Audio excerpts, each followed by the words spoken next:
e toda a sua família será bendita sobre a terra. Eu estou contigo, eu te guardarei, serei seu amigo, não te deixarei, até que tenha se cumprido o que eu tenho dito. Na primeira carta de Paulo aos Coríntios, no capítulo 6, no versículo de número 9, diz assim: Não erreis,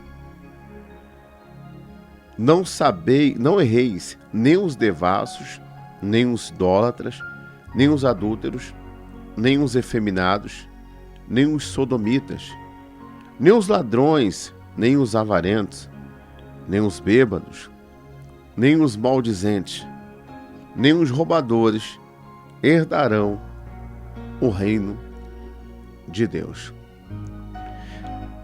Apocalipse 21, no versículo de número 8, também existe um rol de pessoas que, se partirem desta maneira, diz a Bíblia, não eu, diz o Senhor, não eu, como o apóstolo Paulo sempre afirmava, quando ele dizia, falo como homem, mas quando era a palavra de Deus, ele dizia, diz o Senhor.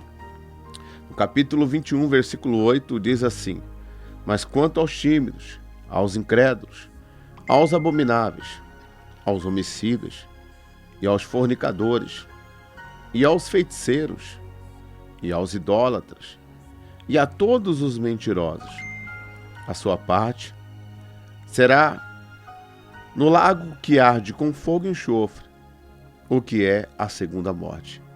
Nós sabemos que a Bíblia é um conjunto de livros, e nós temos livros poéticos, temos livros históricos, temos livros proféticos, enfim.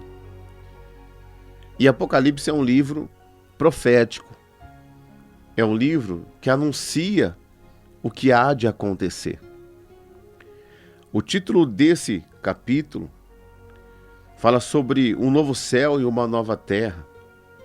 No capítulo 20, no versículo 11, fala sobre o juízo final. Então é algo que vai acontecer. A Bíblia fala sobre pecados de morte, os quais nós aqui acabamos de ler.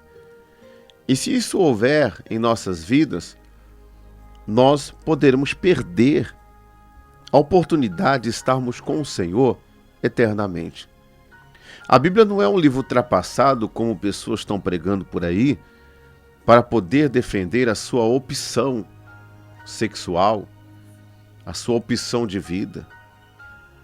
E eu não estou aqui para julgar ou condenar a opção de ninguém. Cada um faz o que quiser com a sua vida, contanto que tenham consciência que o juízo final irá acontecer. E se eu sei que eu comparecendo diante do Senhor, como devasso, como idólatra, como aquele que busca em deuses, em ídolos, a resposta para a minha vida, como aquele que faz imagens, esculturas e roga a um Deus a que não pode salvar, se eu estou numa condição de adúltero, tenho deixado a minha casa, alguém pode estar pensando, deixado a sua família para se unir com uma mulher que não é a mulher que você está casado. Os efeminados, aqueles que não são, mas parece. Os sodomitas, aqueles que têm a prática sexual ilícita, homem com homem, mulher com mulher. Cidade esta que foi destruída pelo próprio Deus. Os ladrões, aqueles que subtraem das pessoas o que as pessoas conquistam com o suor do seu rosto. Os avarentos, aquelas pessoas que são mesquinhas, mão de vaca, como diz aí o ditado popular. Os bêbados, as pessoas que são entregues ao álcool, entregue a qualquer entorpecente que faz com que a pessoa fique de uma forma errada, se portando, não tendo controle das suas atitudes, não tendo pleno domínio sobre o seu corpo e assim por diante, alucinados. Os maldizentes, aquelas pessoas que deixam seus lábios serem emprestados pelo inimigo para ficarem semeando, falando de outras pessoas. Os roubadores, aquelas pessoas que se enquadram em Malaquias 3:8, quando os homens perguntaram, roubará o homem a Deus? E aí o Senhor disse, todavia vós me roubais, e dizeis, mas em que te roubamos? Nos dízimos e nas ofertas alçadas. Olha, se você tem uma opinião contrária a dízimo e oferta, então fica a sua opinião, mas eu fico com a palavra. O dízimo é parte que pertence à obra de Deus. Se alguém faça alguma coisa errada com ele, vai prestar conta a Deus como aquele que não devolve também. Diz a Bíblia que os roubadores não herdarão o reino de Deus. Aqui Apocalipse fala dos covardes, aquelas pessoas que Deus quer contar com elas, mas elas se acovardam diante do seu chamado. E por serem covardes, elas não desempenham o seu papel. E muitas pessoas vão se perder por causa da covardia desta pessoa, de um complexo de inferioridade que ela tem, achando que ela não é a pessoa que Deus está chamando para desenvolver aquele trabalho. Os tímidos, covardes. E aos incrédulos. O incrédulo é aquela pessoa que, por mais que nós pregamos a palavra de Deus, entra por um ouvido e sai pelo outro. E ele tem a opinião dele, mesmo sem fundamento nenhum, ou fundamento em raciocínio humano, fundamento na sua própria carne, na sua própria maneira de pensar, passando por cima das Escrituras, não reconhecendo ela como Senhor, não reconhecendo ela como o Evangelho de Cristo. Os abomináveis, pessoas abomináveis, maldosas.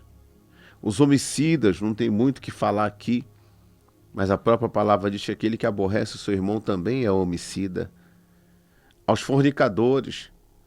Hoje em dia, o que nós vemos por aí são tantas pessoas que, em vez de casarem direitinho, fazerem a coisa como diz a palavra de Deus, não. Essas pessoas se unem, juntam os panos, se juntam e começam a ter uma vida como se fosse marido e mulher. Tem a vida conjugal, a vida carnal, sem a bênção do matrimônio. E diz as Escrituras que mais digno do que todas as coisas é o matrimônio. Então eles se enquadram o solteiro quando tem intimidade conjugal, a prática do sexo fora do casamento, eles entram na questão dos fornicadores. E os fornicadores também não serão salvos. E os feiticeiros, aqui entra tudo quanto é tipo de simpatia, aqui entra feitiçaria, aqui entra tudo quanto é tipo de bruxaria. Os feiticeiros, idólatras, aquele que pede para um santo, pede para um Deus, pede para uma estátua, pede para... Essa pessoa também, ela não é má, mas essa pessoa ela foi ensinada errado. Em Isaías capítulo 45, versículo 20, diz assim que nada sabem aqueles que conduzem em procissão as suas imagens e rogam a um Deus que não pode salvar. Aí Deus fala, eu anunciei, eu salvei, não há outro Deus fora de mim. Jesus disse, ninguém vem ao Pai se não for por mim. Há um só mediador entre Deus e os homens, que é Jesus Cristo. Saiu fora disso, vira idolatria. E os idólatras também não herdarão o reino dos céus. E todos os mentirosos, porque João 8,44 diz que o pai da mentira é o diabo. Ele criou a mentira. Eu sempre digo, se você não tem nada que esconder de ninguém, se você tem uma vida transparente, você não precisa da mentira, porque a mentira justamente geralmente é usada para aquilo que lhe é próprio. Aquilo que lhe é próprio, para esconder alguma coisa. E a mentira não é de Deus. A mentira é do diabo. O que tem de marido agora que está me ouvindo, que vive uma vida de mentira para com a mulher. Por quê? Porque ele faz uma coisa que ele sabe que é errado. Então, quando ele chega em casa, a mulher pega e fala: o que você fez com isso? O que você fez com aquilo? E ele começa a mentir. Mentir. Olha o preço da mentira. A sua parte será no lago que arde com fogo e enxofre, que é a segunda morte. As pessoas que assim fizerem, gente, essas pessoas perderão a Nova Jerusalém. Apocalipse é um livro profético. É um livro que anuncia o fim. É um livro que anuncia o que há de acontecer. Então, diante desse conhecimento, o que temos que fazer? Nós temos que pegar tudo aquilo que não é de Deus, olhar para tudo que foi ouvido aqui agora e pedir a Deus que Ele nos perdoe. A gente não tem que ouvir uma mensagem dessa e depois que ouvir essa mensagem, ficar discutindo com o pastor, porque quem é o pastor para falar de idolatria? Quem é fornicação? Isso ali, a Bíblia é um livro ultrapassado. É mentira, quem não mente hoje? Para de justificar o seu erro e preste atenção na palavra de Deus e veja que é a Bíblia que está dizendo, não é o pastor. E quando Deus nos traz uma mensagem dessa, Deus tem um propósito, querido. Deus tem um propósito. E sabe qual é o propósito? O propósito de Deus não é ficar apontando teu erro, ficar te julgando, te condenando, não. O propósito de Deus é salvar você. É uma oportunidade que Deus está dando para salvar você.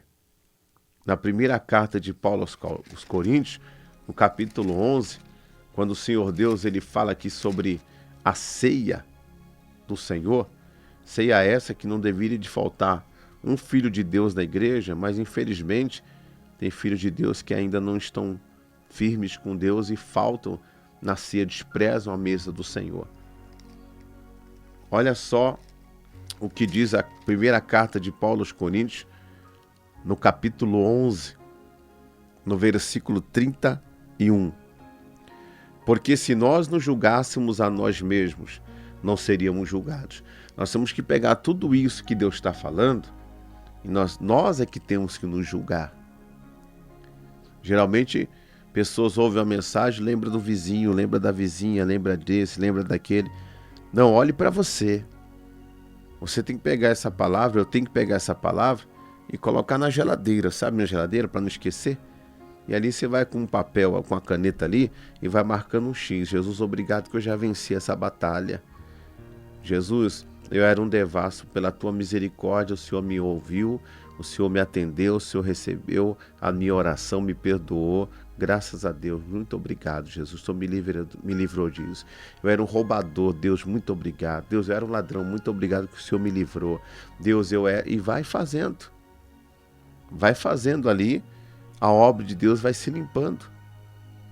O 28 diz, examine-se, pois, o homem a si mesmo, e assim coma deste pão e beba deste cálice. Tem gente que quer participar da mesa de Deus e da mesa do diabo também. Deus manda cada pessoa se examinar, porque Deus não vai nos salvar por causa do nosso padrão, é no padrão dele, querido. É no padrão de Deus. Quando a pessoa vai ao médico, ela vai se examinar, ela se examina com base na ciência. A médica dá uma guia, a pessoa vai e faz lá os exames, com base na ciência, aqueles computadores, exame de sangue, exame de urina, e assim vai. Vai fazendo os exames, toda pressão alta, pressão baixa, e vai vendo tudo lá, através dos exames. E aí, se constatar alguma alteração, o que essa pessoa tem que fazer? Ela tem que ouvir o médico. Ela tem que ouvir o médico, com base na ciência, vai orientar aquela pessoa para que aquela doença não destrua o corpo daquela pessoa. E quantas pessoas saem de lá e desprezam o que o médico fala, depois tem uma recaída, quando volta não tem mais jeito. Agora, e nós seres humanos que falamos que somos cristãos, nós temos que nos examinar. Examine-se o homem a quem? A si mesmo. Cada um tem que se examinar para melhorar. E assim coma deste pão. Aí sim, você pode participar do pão e do cálice. Aí sim. Vou me examinar com base em quê? Com base nas Escrituras. Você vai olhar para a primeira carta de Paulo aos Coríntios, no capítulo 6, versículo 10, e você vai ver se alguma daquelas coisas está no seu espírito, está na sua alma. Apocalipse 21:8, acabei de ler, você tem que ver se alguma daquelas coisas estão no teu espírito, na tua alma. Se estiver, qual é a receita? Qual que é o receituário? 1 João 9. Se confessares os vossos pecados, ele é fiel e justo para te perdoar e para te purificar de toda a injustiça. Então, quando nós nos julgamos, nós não seremos julgados. Mas se nós não nos julgamos, olha o 32, mas quando somos julgados, às vezes vem uma mensagem e fala justamente aquilo que estamos praticando e que não é de Deus. E muitas pessoas se ausentam da casa de Deus por causa disso. Se ausentam. Um dia eu vi um rapaz chegar para mim e falar assim: pastor, eu fui na igreja, mas o pastor pegou muito pesado, o negócio ficou muito estreito para mim, eu não estou indo mais não. É o jovem rico que não quer se converter. Cheio de coisas na sua vida que não quer se desfazer. Não querem se desfazer. Só querem o pão, querem sentar na mesa, querem o pão, querem o cálice, mas não querem se examinar, não querem abandonar o pecado. Versículo 32 fala: mas quando somos julgados, somos repreendidos pelo Senhor, para não sermos condenados com o mundo. Lembra que eu falei do juízo final? Amigo, amiga, acorda. Se Deus está falando com você, se Deus está lhe apontando algo que Ele, com o amor dele, está dizendo: filho, filha, isso vai fazer você perder o reino dos céus. Isso vai fazer você perder o reino de Deus. Isso vai fazer você perder a Nova Jerusalém. Deus está te repreendendo para que no dia do juízo você não seja condenado junto com o mundo. Junto com o mundo. Então, diante dessa palavra, eu quero fazer uma oração por você. Eu quero fazer uma oração por você. Eu quero clamar por você. Você que está agora me ouvindo, pare tudo que você está fazendo. Se há alguma dessas coisas na sua vida, isso aqui é pior que câncer. Esses pecados são piores do que câncer, são piores do que o seu problema financeiro. É pior do que a separação que você enfrentou, está enfrentando. É pior, porque tudo isso a gente supera. E ainda que a doença chegue a destruir o corpo de uma pessoa, se a pessoa estiver salva, ela passa a eternidade com Jesus. Mas o que adianta aquela pessoa que tem isso aqui dentro de si, que acabei de citar, em 1 Coríntios 6, 10 e Apocalipse 21, 8, que vai perder a salvação? Meu irmão, eu quero fazer uma oração por você. Você que está me ouvindo agora, está afastado dos caminhos de Deus, eu quero orar para que você venha se reconciliar. Eu quero orar também para que você venha aceitar Jesus como o único Salvador da sua vida. Eu quero orar para que você venha ser perdoado por Deus, porque Deus não está aqui para te julgar, no sentido de te condenar. Deus está aqui para te repreender, sim, se for necessário. Apontar, sim, algumas coisas para que nós venhamos deixar. Mas Deus não odeia o pecador. Deus odeia o pecado. E se você der lugar para Deus agora, esse pecado sai e você é purificado e transportado para o reino do Filho de Deus. Vamos fazer uma oração agora, quebrar esse mal que está na sua vida, em nome de Jesus. Momento de oração.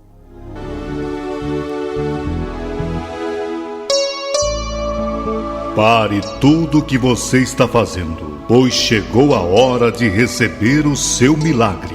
Momento de oração com o pastor Paulo Roberto, o pastor dos milagres.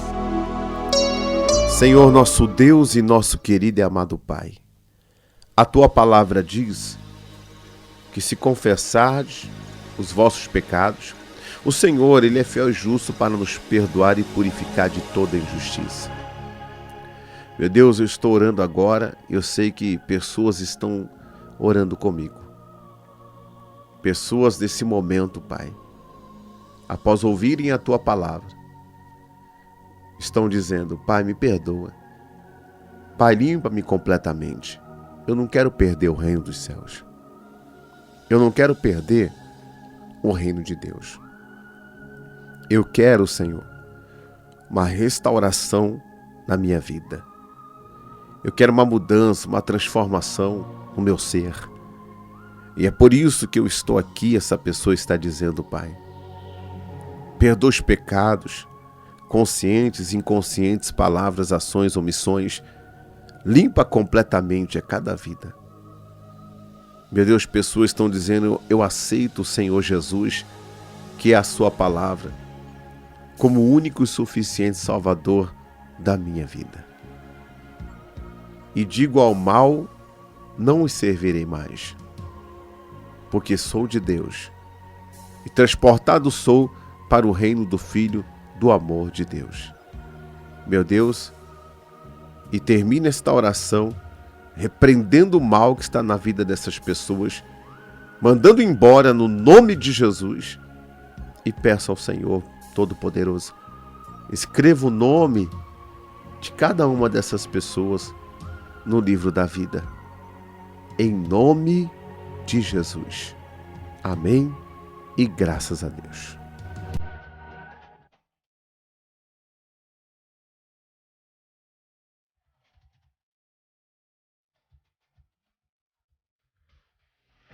Graças a Deus. E olha, nós aqui da Igreja Evangélica da Família estamos em Campo Grande, Mato Grosso do Sul, na Avenida Eduardo Elias Aran, 736, aqui no bairro TV Morena. E em Limeira, na rua 7 de setembro, número 808. O pastor também está ali, pastor Daniel Silva, para abençoar a sua vida. Os dias e os horários. Terças, pela família. Quinta-feira, quebra de maldições.